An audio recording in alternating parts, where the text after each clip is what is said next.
નમસ્કાર દોસ્તો, કાળજાનો ટુકડો.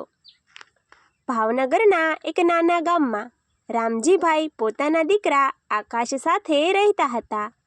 પત્નીના અવસાન પછી રામજીભાઈએ આકાશને મા અને બાપ બંનેનો પ્રેમ આપીને મોટો કર્યો હતો. રામજીભાઈ ગામમાં નાની ખેતી કરતા અને પેટ કાપીને પણ આકાશની દરેક ઈચ્છા પૂરી કરતા. આકાશ ભણવામાં ખૂબ હોશિયાર હતો. તેનું સપનું મોટો એન્જિનિયર બનવાનું હતું. રામજીભાઈએ પોતાની જમીન ગીરવે મૂકીને પણ આકાશને શહેરમાં ભણવા મોકલ્યો. વર્ષો વીતતા ગયા. આકાશ ભણી ગણીને એક મોટી કંપનીમાં ઊંચા હોદ્દા પર લાગી ગયો. શહેરમાં તેને વૈભવી જિંદગી મળી ગઈ. શરૂઆતમાં તે દર મહિને પિતાને ફોન કરતો અને ગામડે મળવા આવતો, પણ ધીમે ધીમે શહેરની ઝાકમઝમાળ તે પોતાના ઘરડા પિતાને ભૂલવા લાગ્યો. ઓફિસનું કામ અને મિત્રોની દુનિયામાં તે એવો ખોવાઈ ગયો કે પિતાને ફોન કરવાનો સમય પણ તેની પાસે નહોતો. બીજી તરફ રામજીભાઈ દરરોજ ઘરના ઉંબરે બેસીને દીકરાના ફોનની કે તેના આવવાની રાહ જોતા. ગામના લોકો જ્યારે પૂછતા કે આકાશનો ફોન આવ્યો, ત્યારે રામજીભાઈ આંખમાં આંસુ છુપાવીને ખોટું સ્મિત કરતા અને કહેતા, હા, મારો દીકરો બહુ મોટો માણસ બની ગયો છે, કામમાં વ્યસ્ત રહે છે. એક દિવસ આકાશના લગ્ન એક અમીર ઘરની છોકરી સાથે નક્કી થયા. આકાશે પિતાને ફોન કરીને ફક્ત એટલું જ કહ્યું, બાપુ, મારા લગ્ન છે, તમે સમયસર આવી જજો. પણ હા, જરા સારા કપડાં પહેરીને આવજો. મારા સાસરીવાળા બહુ મોટા ઘરના છે. પિતાનું હૃદય આ સાંભળીને ભરાઈ આવ્યું, પણ દીકરાની ખુશી માટે તેમણે કંઈ ન કહ્યું. લગ્નના દિવસે રામજીભાઈ નવા કપડાં પહેરીને શહેરના મોટા હોલમાં પહોંચ્યા. આખા હોલમાં રોશની અને અમીર લોકોની ભીડ હતી. રામજીભાઈ એક ખૂણામાં ઊભા રહીને પોતાના દીકરાને વરરાજાના વેશમાં જોઈને હરખાતા હતા. ત્યાં જ આકાશના સસરાએ રામજીભાઈને જોયા. તેમણે આકાશને પૂછ્યું, આકાશ, આ ધોળવાળા ચપ્પલ અને સાદા કપડાવાળા વૃદ્ધ કોણ છે? આકાશે પોતાના પિતાની ઓળખાણ કરવામાં શરમ અનુભવી. તેને લાગ્યું કે જો તે કહેશે કે આ તેના પિતા છે તો તેની આબરૂ જશે.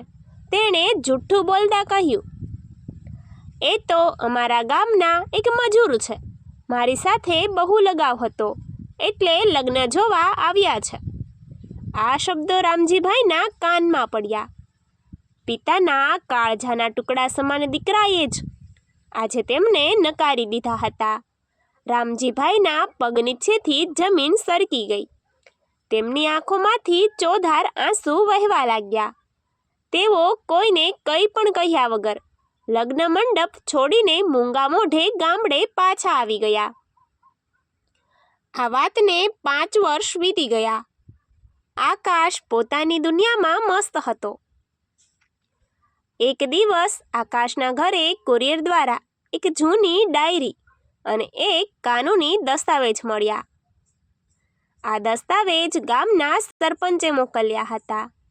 સાથે એક પત્ર હતો, જેમાં લખ્યું હતું કે રામજીભાઈનું 2 દિવસ પહેલાં જ અવસાન થઈ ગયું છે. આકાશે ધ્રુજતા હાથે પિતાની એ જૂની ડાયરી ખોલી. ડાયરીના પાનાઓ પિતાના પ્રેમ અને વેદનાથી ભરેલા હતા. છેલ્લા પાના પર રામજીભાઈએ લખ્યું હતું, મારો વહાલો આકાશ, મને ખબર છે કે તું મોટો માણસ બની ગયો છે અને તારી દુનિયા અલગ છે. તે દિવસે લગ્નમાં તે મને મજૂર કહ્યો, તેનું મને બિલકુલ દુઃખ નથી. તારી આબરૂ બચી ગઈ એ જ મારા માટે બહુ છે. તારા ભણતર માટે મેં જે જમીન ગીરવે મૂકી હતી તે મેં રાત દિવસ મજૂરી કરીને છોડાવી લીધી છે. આ ડાયરી સાથે એ જમીનના કાગળો છે જે હવે તારા નામે છે. દીકરા, તું ખુશ રહેજે. જો જિંદગીમાં ક્યારેય થાકી જાય તો પાછો ગામડે આવી જજે. તારો બાપુ અહીં જશે. આ વાંચીને આકાશના માથા પર જાણે આભ તૂટી પડ્યું. તેનાથી જોર જોરથી રડી પડાયું. જેને તે મજૂર કહીને તરછોડી આવ્યો હતો તે પિતા પંચતત્વમાં વિલીન થઈ ગયા હોવા છતાં પણ ડાયરીના પાનાઓમાં ફક્ત પોતાના દીકરાનું ભલું જ ઈચ્છી રહ્યા હતા. આકાશ તરત જ ગામડે દોડ્યો, પણ હવે બહુ મોડું થઈ ગયું હતું. ઘરના આંગણામાં ફક્ત પિતાની એક તસવીર લટકતી હતી, જેમાં તેમની આંખોમાં એ જ જૂનો પ્રેમ હતો. આકાશ તસવીરને વળગીને રડતો રહ્યો, પણ પિતાનો એ પવિત્ર પ્રેમ કાયમ માટે ખોવાઈ ગયો હતો. Thank you.